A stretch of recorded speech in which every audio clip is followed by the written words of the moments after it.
Hey everybody, back at you with another video review.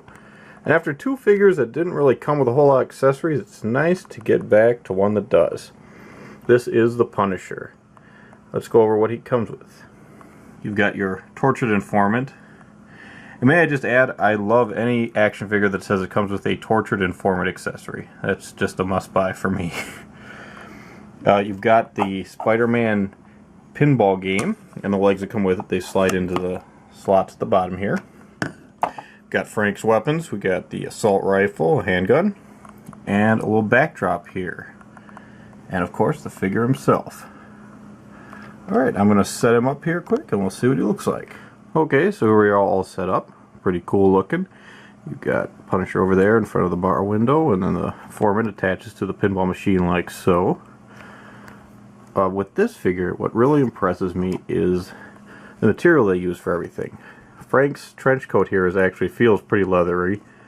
It folds back like this. You can see even inside the figure there all the little harnesses and gun straps he's using. The belt's actually a separate piece too, and it was also made of the same flexible material. Very nice, so it can kind of shift up and down there.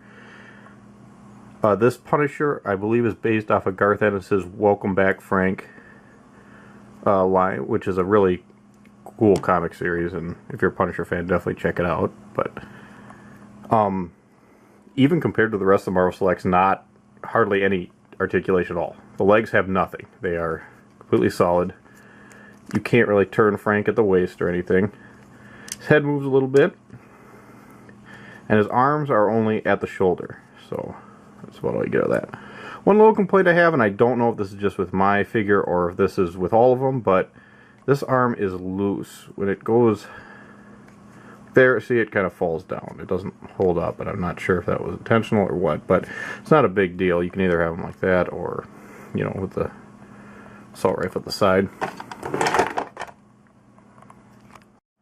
Now the informant here, pretty gruesome actually. Got the grenade in his mouth.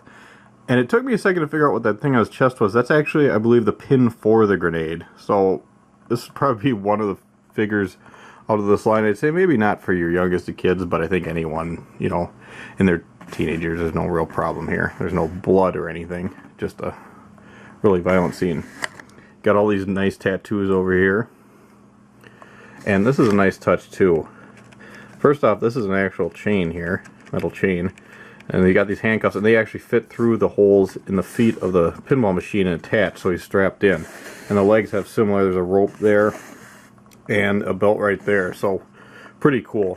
His vest is the same kind of that flexible, leathery material, and it's even got, you know, some sort of stitching on the inside there, very nice. His disgusting beer gut and questionable shirt stains. You got more tattoos on this side. Looks like marking off kills or days spent in prison or something of that nature. You got all the lettering on the Spider-Man pinball machine. Very nice. Just a really gruesome scene. I like it. And then you got the cracks, of course, where his head was shoved through the pinball machine.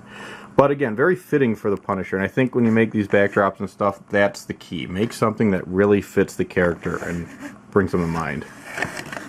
Uh-oh, I got him attached with something else here. But let's take a closer look at that back. So here's the backdrop. It'd be the back of the tavern there. I mean, you'll notice on this one, there's actually no peg for his foot. So Punisher's just standing there. I'm not sure why they didn't do a peg for this one, but oh well. He stands perfectly fine on it. You got a nice little touch there with a bunch of little graffiti. You got Kilroy over there. A pentagram of some sort and some other... Don't know what the SW plus AL is supposed to be, but... And then you see here, I'll flip this up. This is actually kind of cool. The neon sign actually is on its own little flexible thing, so it can kind of wave there.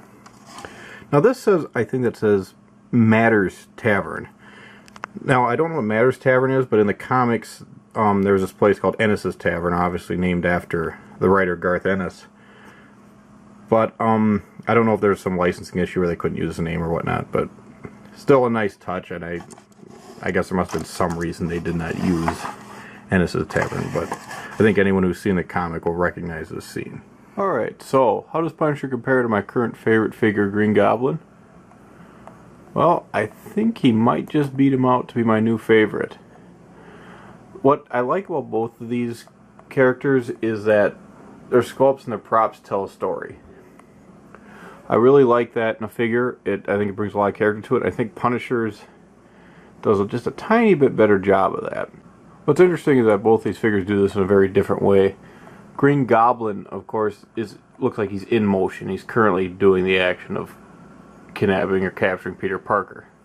Punisher, on the other hand, tells its story by letting you know what happened right before this and what's going to happen.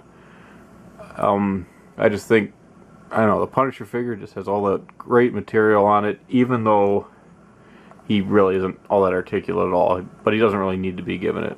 So, closing, I think this might be my new #1. But, see what happens next time when I review the Master of Magnet.